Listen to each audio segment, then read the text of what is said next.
뭐 옛날 얘기하면은 꼰대라고 그러던데 라떼? 라떼 말이야. 라떼 말이야.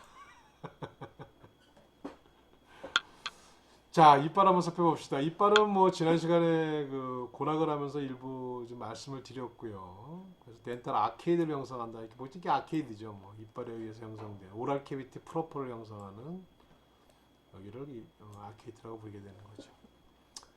자, 이빨은 그 한 단위 개개의 이빨을 살펴보면 자, 눈으로 볼 수 있게 바깥으로 튀어나와 있는 부분을 우리가 크라운이라고 부릅니다. 그 다음에 그 뼈에 박혀져 있는 이 부분을 얘기할 때 우리가 여기를 루트라고 부르고요. 그 다음에 요 중간 부분 크라운과 루트의 사이 부분을 얘기할 때 넥이라고 부릅니다.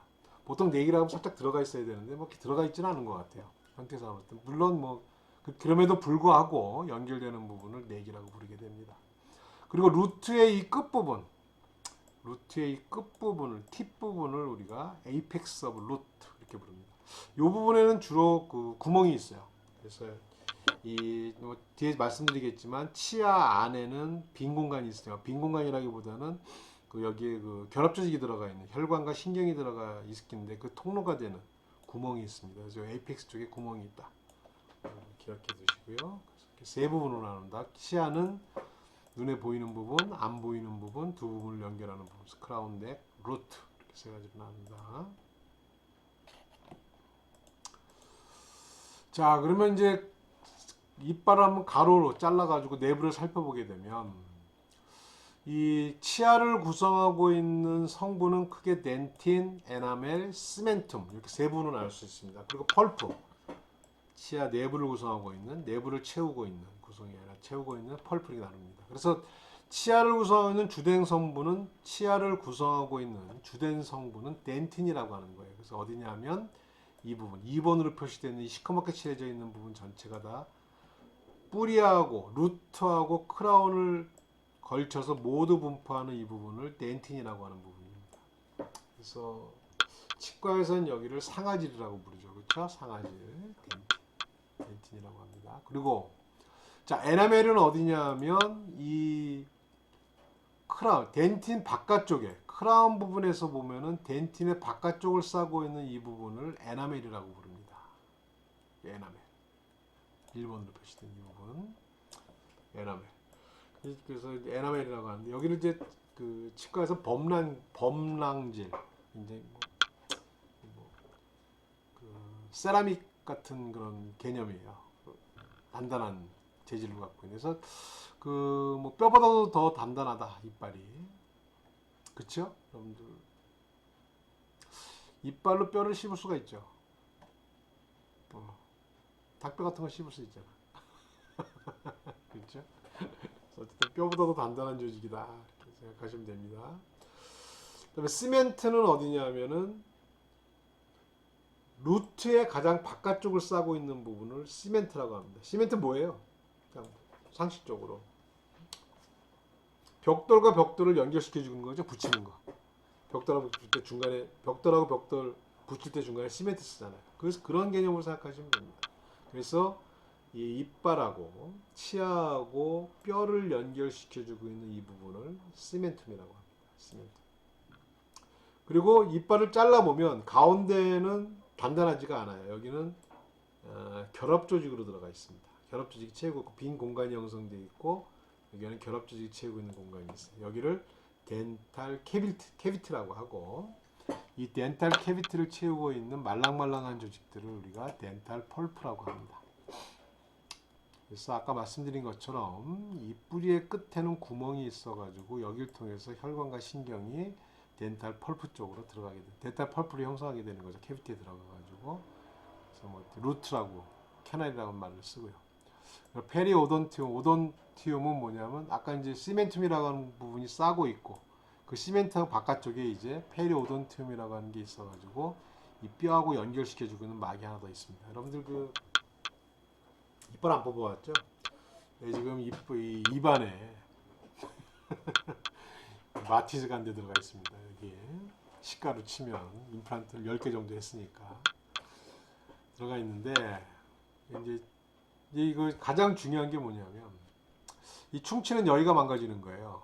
충치는 다시 칩시다. 여기 어딘가가 이제 좀 문제가 생겨가지고 점점점 이제 잠식이 들어가고 이 덴탈 캐비티까지 연결이 돼 버리는 경우입니다. 구멍이 났든 뭐가 됐든. 그래서 이쪽으로 이제 물 같은 것들이 들어가니까 굉장히 아픔을 느끼는 거죠. 굉장히 민감하거든요, 여기가. 신경이 분포되어 있기 때문에. 그래서 이제 충치고. 풍치라는 건 뭐냐면 멀쩡해요, 여기는. 여기는 아무 일이 없어, 오케이. 그런데 이 밑에가 흔들리는 겁니다. 그래서 염증이나 뭐 치석 이런 게 쌓여가지고 염증이 자꾸 생기게 되면 이 뼈가 이만큼 올라와서 단단히 붙잡아매주고 있어야 되는데 이게 점점점 내려갑니다. 뼈가 없어져요. 염증 때문에. 없어져가지고 나중에 요만큼만 남는 거야. 그럼 어떻게 되겠어? 씹을 때마다 이게 흔들흔들거리잖아. 그럼 여기를 자극하겠죠. 무지하게 아파. 이게 풍치야. 그럼 어떻게 해야 돼? 뽑아버려야 돼요. 안 나요? 이걸 죽어도. 그 다음에 여기다가 다시 놔두면 또 신기하게 뼈가 자라 올라오라. 그러면 기다렸다가 뼈 빼고 뼈가 이만큼 차 올라옵니다. 그럼 다시 구멍 뚫고 이빨을 씹는 거야. 그게 임플란트입니다. 비싸요. 100만 원 넘어 한 대. 여러분들 요즘 뭐 코로나라서 밖에도 잘 못 나오고 그럴 텐데 술 한잔 하고 막 이제 들어오잖아요. 그러면 아침 저녁으로 열심히 이빨을 닦으십시오. 양치 열심히 하셔야 됩니다. 제가 그거를 좀 예전에 등한시 해가지고 요즘 거의 이빨의 반 정도로 좀 빼놨어요. 임플란트 했으니까 꼭 지키시기 바랍니다. 그래서 이런 구조물들이 페리오돈티움을 그 이빨 뽑으면 느낄 수가 있습니다. 마취해서 아프진 않은데 이빨 뽑을 때 뭔가 부지직 하고 나가는 게 있어요. 느낌이 와요. 페리오돈티움이다. 이렇게 하시면 되겠어요. 이렇게 보시는 것처럼 이렇게 루트가 한 개 있는 경우, 뭐 두 개 있는 경우도 덴탈 캐비티는 서로 쉐어하게 되는 이런 형태다. 이렇게 하시면 되겠습니다. 너무 길어졌네. 자, 그 다음에 이제 이빨의 분류는 뭐 지난 시간에 다 말씀을 드렸고요. 그 형태에 따라 갖고 인사이슬 티스는 헤플로돈트 타입이라고 부릅니다. 캐나인 티스하고 같이 뭐 길쭉하다는 뜻이에요. 헤플로돈트 길쭉하다는 뜻이고 뾰족하거나 길쭉하거나 그래서 약간 심플한 모양이고 칙티스인 프리몰라티스나 몰라티스는 튜버큘로 섹터리얼 타입이다. 울퉁불퉁하면서도 뭔가 자를 수 있는 절단을 위한 건 형태다. 이렇게 보시면 됩니다. 울퉁불퉁하다. 그래서 클래시피케이션 이렇게 나누고 비교해봐 갈 때 다시 한 번 더 설명을 좀 드릴 겁니다. 이거에 대해서는 그렇게 이해하시면 되겠고요. 그 다음에 서페이스를 살펴보게 되면은 먼저 이빨의 면들 오클루잘 서페이스는 윗니빨하고 아랫니빨하고 이렇게 닿는 부분을 얘기합니다. 오클루잘이라고 하는 게 좀 자른다는 뜻입니다. 맞닿으면서 잘라지고 절단하거나 이런 부분들. 그러니까 윗니빨의 아랫면, 아랫니빨의 윗면 이걸 얘기하고 베스티뷸라 서페이스는 어디겠어요? 뺨하고 닿는 부분이나 또는 레이비움하고 그 뭡니까? 입술하고 닿는 부분. 그러니까 이빨로 보게 되면은 바깥면이 되겠죠. 이렇게 바깥면들, 앞니도 마찬가지고 바깥 보이는 부분들, 이 바깥면들을 레이비알 또는 부칼 서피스 합쳐갖고 베스티뷸라 서피스라고 하고요. 링구얼 서피스는 반대겠죠. 혀하고 닿는 부분, 안쪽면 얘기하고 컨택트 서페이스는 이빨과 이빨이 서로 닿는 면을 얘기합니다. 이빨하고 닿는 면. 자, 그런데 여기에 메이지얼 서피스가 있고 디스탈 서피스가 있어요. 메이지얼 서피스는 어디냐면 요 중심부에 가까운 면, 중심부를 바라보고 있는 면. 자, 이 이빨을 하나 보게 되면 자 봅시다. 중심부가 여기니까 이 이빨을 보면 여기는 메이지얼 서피스가 되는 거고 여기는 디스탈 서피스가 되는 겁니다. 그 다음 이빨은 마찬가지로 여기가 메이지얼 서피스, 여기가 디스탈 서피스. 그러니까 요거는 그 이빨의 면을 따라서 한 이빨의 면에서 구분해 주는 면이에요. 명칭입니다. 한 이빨에서. 자, 섹토럴 티스, 카나지알 티스, 그 다음에 쉐어링 티스. 이거는 지난번에 말씀을 드렸습니다. 그걸 할 때 하시면 되겠고요. 덴테이션이 있습니다. 이빨이 나오는 시기. 뭐 치아식도 지난번에 말씀을 드렸고 덴탈 포뮬라 말씀드렸고 덴탈 리플레이스먼트 요건 굉장히 중요합니다. 뭐 요즘은 개를 이제 진료 의뢰하는 보호자들이 거의 대부분 개를 이제 입양서부터 시작해갖고 히스토리를 다 알고 있는 경우가 많은데 종종 이제 이것들이 좀 헷갈리는 경우가 좀 있어요. 그래서 연령을 잘 모를 때가 있습니다. 정확하게. 그런 경우에는 수의사가 그 연령을 우리가 게스를 해줘야 돼요. 왜 그러냐면은 개 연령을 알아야 백시네이션 스케줄에 따라 가지고 맞춰갖고 백시네이션을 해줄 수가 있거든요. 모든 어린 동물들이 그 백시네이션을 제대로 안 해주면은 뭐 살아남는 애들도 있겠지만 특히 가축 같은 경우는 설사를 하기 시작하면 거의 살지를 못해요. 어렸을 때 굉장히 치명적입니다. 이게 어떤 질병, 바이러스 같은 것들이나 감염됐거나 했을 때. 그래서 설사하는 애들은 굉장히 거의 살기가 힘들어요. 강아지 같은 경우에. 그래서 그런 것들 감안한다고 그러면 여러분들이 이빨이 나오는 시기요. 어떤 이빨이 있으면 얘가 대충 몇 살쯤 됐겠구나, 몇 개월쯤 됐겠구나, 몇 주쯤 됐겠구나 하는 것들을 여러분들이 짐작을 해야 됩니다. 이빨 보고. 다른 것도 감정할 수가 없어요. 주민등록 등본 띄워라올 수도 없는 거고, 그렇죠? 그러다 보니까 추의사들은 이 정도는 여러분들이 알고 있어야 됩니다. 그래서 아마 중간고사가 될지 기말고사가 될지 모르겠지만은 제가 가끔씩 이 문제를 그대로 냅니다. 이 표를. 이번 같은 경우에는 아마 시험 문제를 만약에 낸다고 그러면 비대면 강의 8주차 때 강의하면서 시험 문제를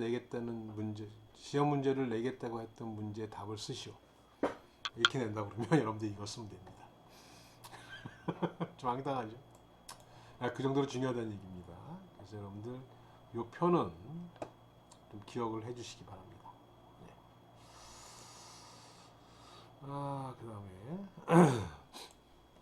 그 다음에 페링스로 넘어갑시다. 페링스는 지난 시간에 네이저 캐비티하고도 관련이 있고 오랄 캐비티하고도 관련이 있는 부분이에요. 그러니까 목에서 입이나 구강이 이제 오랄 캐비티나 네이저 캐비티 뒤쪽으로 쭉 가게 되면 여기서 통하는 공간이 하나 생기게 됩니다. 바로 이 공간이 되겠죠. 여기 도식화해서 그려놓은 거긴 하지만, 그래서 네이저 캐비티 뒤쪽으로 오는 부분, 오랄 캐비티 뒤쪽으로 오고 들어오면은 얘가 이제 통하는 부분이 생기게 되고, 이것들이 각각 트라키아하고 식도로 이제 갈라지게 되는 공간이 생깁니다. 이 부분 전체를 우리가 페링스라고 여기까지 포함해서 페링스라고 부르게 되는 거죠. 그리고 여기까지를 페링스라고 부릅니다. 다시 좀 복잡하게 되버렸네. 그래서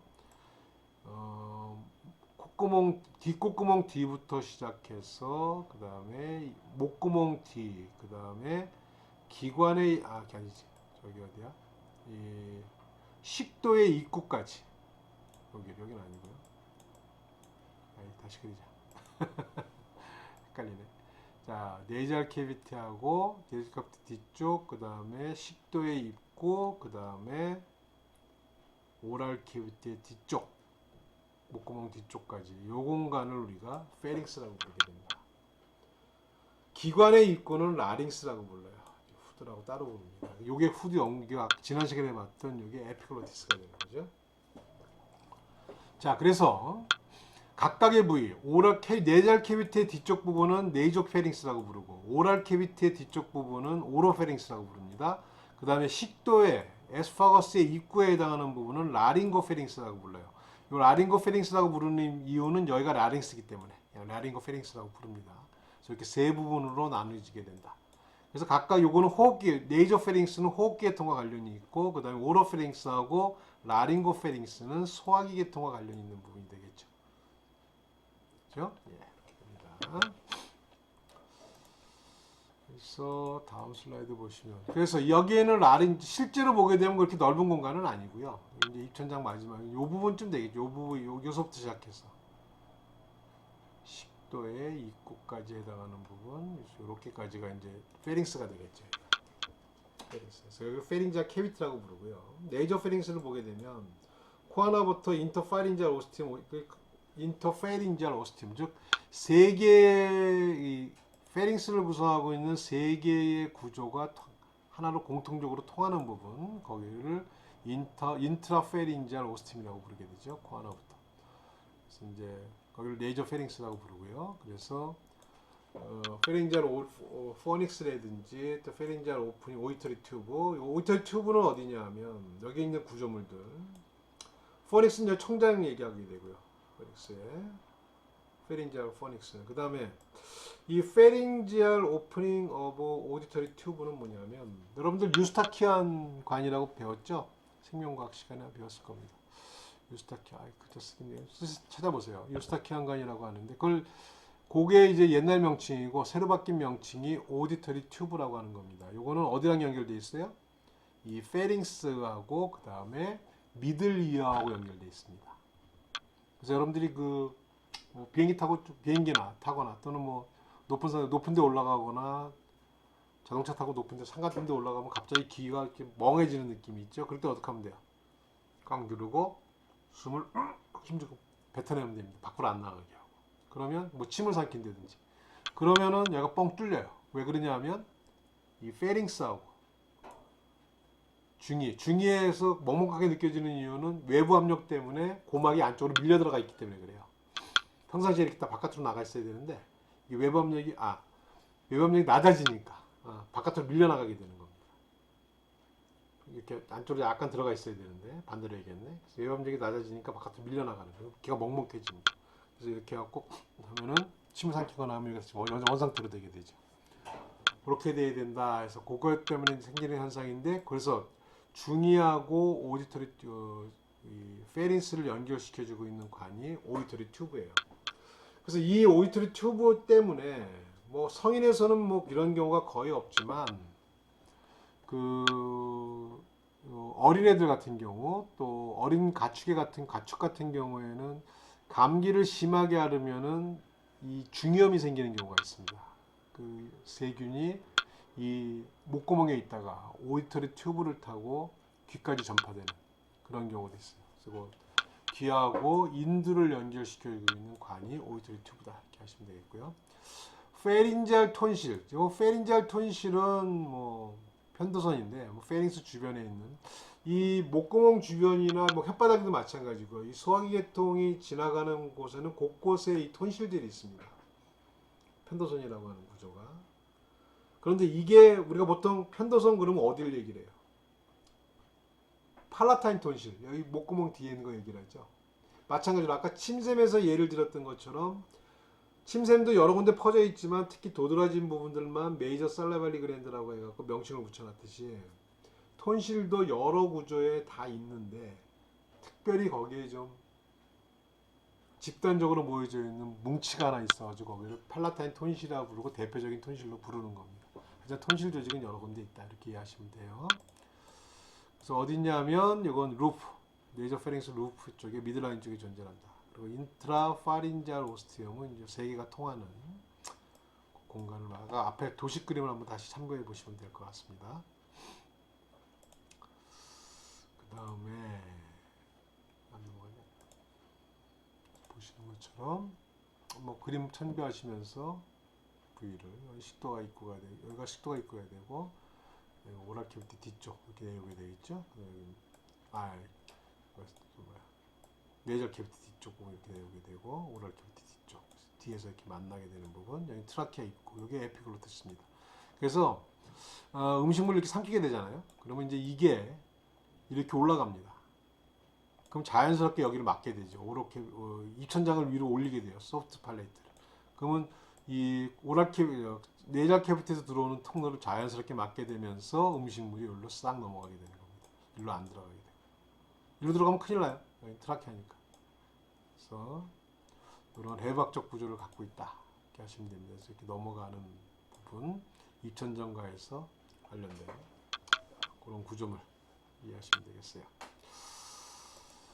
다음에 오로페링스는 팔레이토 글로살 아치부터 시작해서 베이스 오브 에피글로티스까지 얘기를 한다. 그러니까 여기서부터죠. 여기부터 해가지고 이거 오로페링스가 되는 거죠. 부분 오로페링스. 파우시스 하면은 뭐 목구멍을 얘기를 합니다. 이스무스라고 하는 부분 넘어가는 부분이다. 이렇게 보시면 되겠고요. 팔라타인 톤실이 양쪽에 있습니다. 이 벽에 여기 뒤에 여기 팔라타인 여기 톤실이 보이나? 아 여기 있네. 팔라타인 톤실이 양쪽에 이렇게 들어가 있고 여기 에피글로티스가 보이고 EV 공간이 이제 파우시스라고 하는 부분이 되는 거죠. 팔라타인 톤실은 톤실라 포사라고 하는 곳에 들어가 있어요. 여러분들 그래서 지금 집에 가고 또 양치를 하면서 입을 한번 아 해서 보면은 톤실이 안 보입니다. 그런데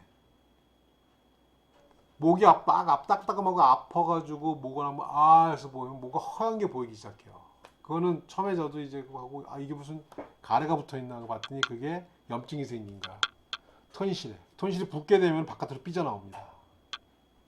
이 팔라타인 톤실라이티스라고 하죠. 편도선염. 무지하게 아픕니다. 삭신이다 쑤시고. 제가 그거 한번 걸려가지고 한 보름을 앓았어요. 보름을 앓고 몸무게가 한 10kg 정도 빠졌습니다. 먹질 못하니까 아파가지고 그런 적이 한번 있었습니다.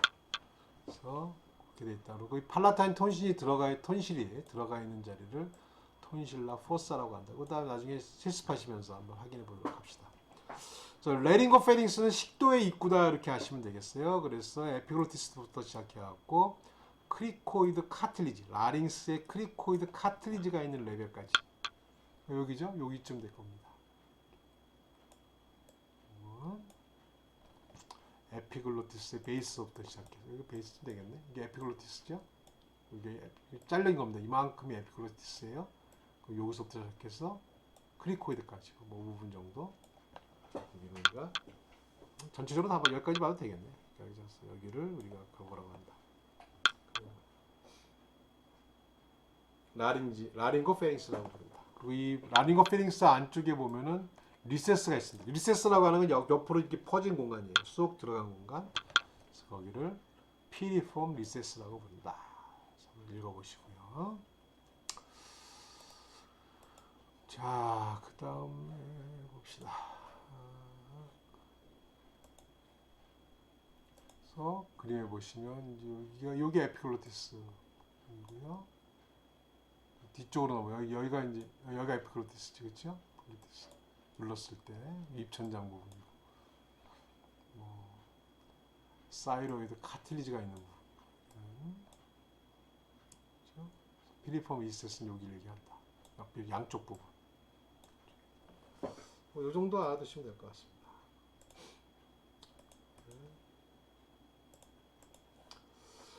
파린지얼 머슬들이 있는데 여기도 마찬가지로 지난번에 그 라링스에도 굉장히 잔잔한 근육들이 많이 있다고 그랬어요. 그 근육들이 작지만 개개의 근육이 많다는 얘기는 거기가 굉장히 정교한 운동을 한다는 얘기입니다. 마찬가지로 이 그 페링스에 있는 페링지얼 머슬들도 이게 주로 하는 역할이 뭐냐면 음식물을 잘 삼키도록 해주는 거예요. 그래서 여러 가지 종류들이 있습니다. 컨스틱터 머슬이 있고, 그 다음에 딜레이터 머슬이 있고, 그래서 뭐 카우달 쪽에 있는 거, 로스트럴 쪽에 있는 거, 컨스틱션 머슬 종류가 많죠. 근데 이 근육들이 제대로 기능을 못하게 되면은 삼키질 못하는 그런 질병이 돼요.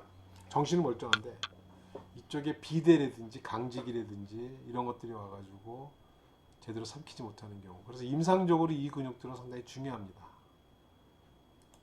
그래서 나중에 이제 분리하기가 이렇게 쉽지가 않아요. 입천장들이나 이런 것들하고 좀 섞여 있고 막 그래가지고. 그래서 나중에 실습할 때 여러분들이 꼼꼼히 살펴보시기 바랍니다. 의외로 이게 케이스가 많이 온다고 그러더라고요. 이런 것들이. 그래서 여러분들 그런 근육들 나중에 실습할 때 근육 실습하고 이건 소화기계통 실습할 때 보겠네요. 소화기계통 실습할 때 여러분들 한번 주의 있게 살펴보시기 바랍니다. 대부분 실습을 해야 돼요. 뭐 백날 말로 떠들어봐야 이건 뭐 감도 안 오고, 그렇죠? 당분간은 좀 참아 지내십시다. 머슬에 있는 소프트 팔레이트를 형성하고 있는 머슬들도, 소프트 팔레이트는 이제 하드 팔레이트의 뒤쪽에 있는 부분들이고 좀 막하고 연골 그 근육으로 되어 있습니다. 그래서 이제 여러 가지 있죠. 메이저 머슬들 이렇게 있다 보시면 되겠습니다. 슬라이드 참조하셔갖고 이런 근육도 있구나 이렇게 보시면 되겠는데, 뭐 여기 뭡니까 뭐 all constrictor muscle들은 inserted 어디서 하냐면 도소 파린자 라페 오브 레링거 페링스에 여기에 도소 파린자 이거 한번 잘 읽어보시죠. 여기서 기시하는 이제 인서션 하는구나 이렇게 하시면 되겠고요.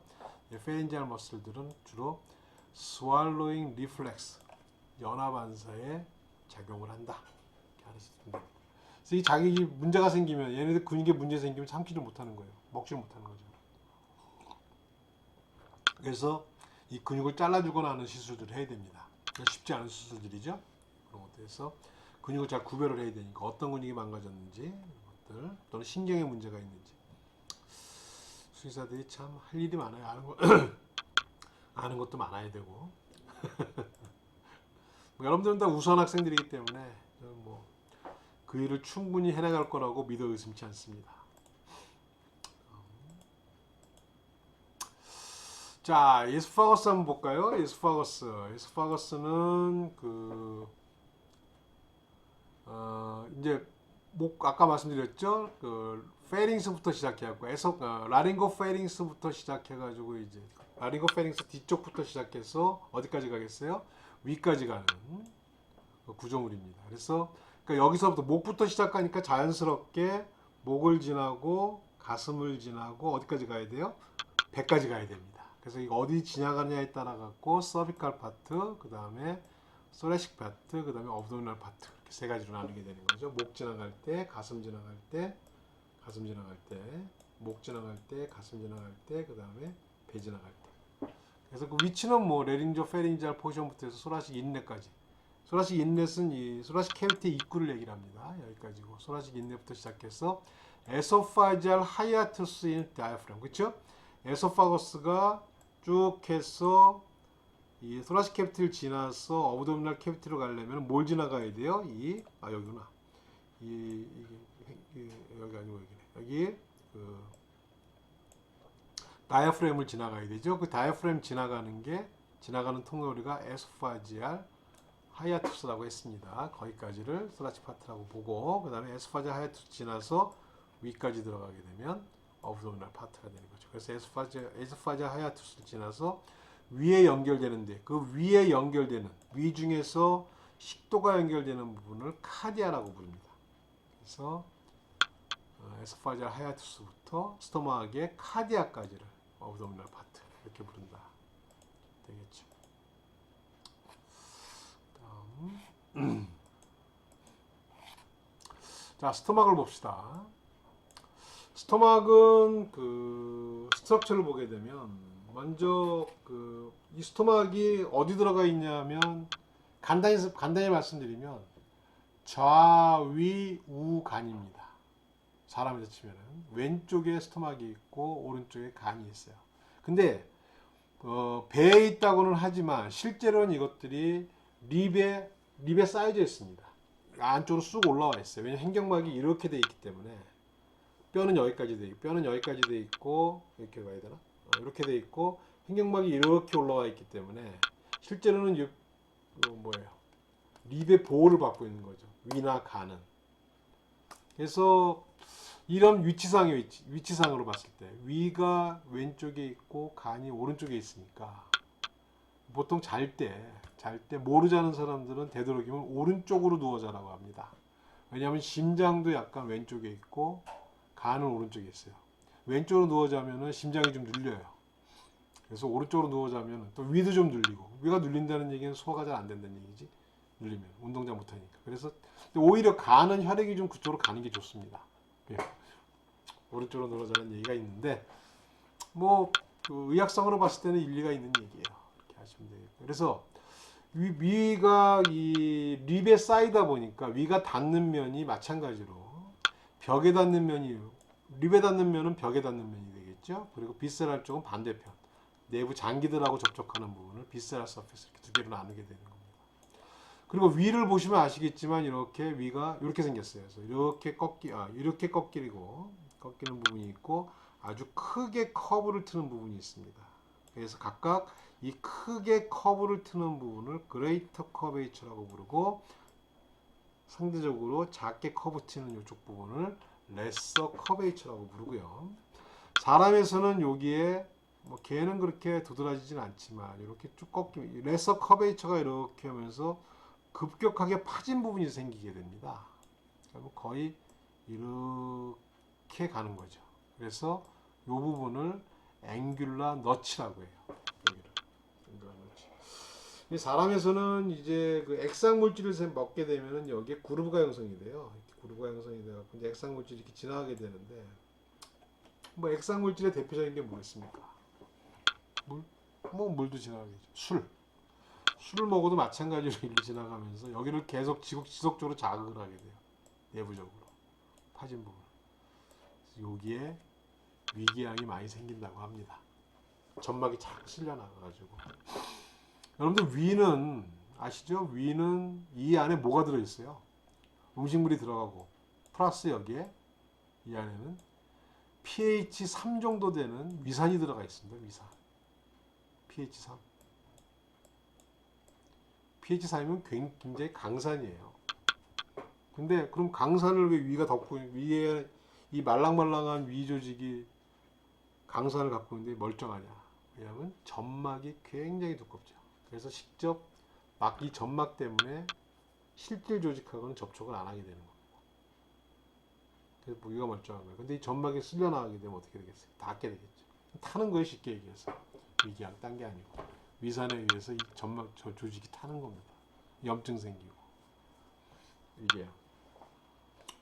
뭐 나이 좀 들면 위에 빵꾸가 났다. 빵꾸 나면 그거 심각합니다, 진짜. 왜냐면 이 빵꾸 나면 어떻게 되겠어요? 이 내용물이 다 쏟아져 나와요, 이 장으로. 위산이 바깥으로 다 튀어나오면 어떻게 됐어? 다 녹아버려요. 큰일 납니다. 그 정도 될 때 정도면 아파서 못 견딥니다. 통증이 오기 때문에. 그래서 술도 좀 자제도 좀 하시고 뭐 그렇단 얘기입니다. 뭐. 하시고요. 자, 그 다음에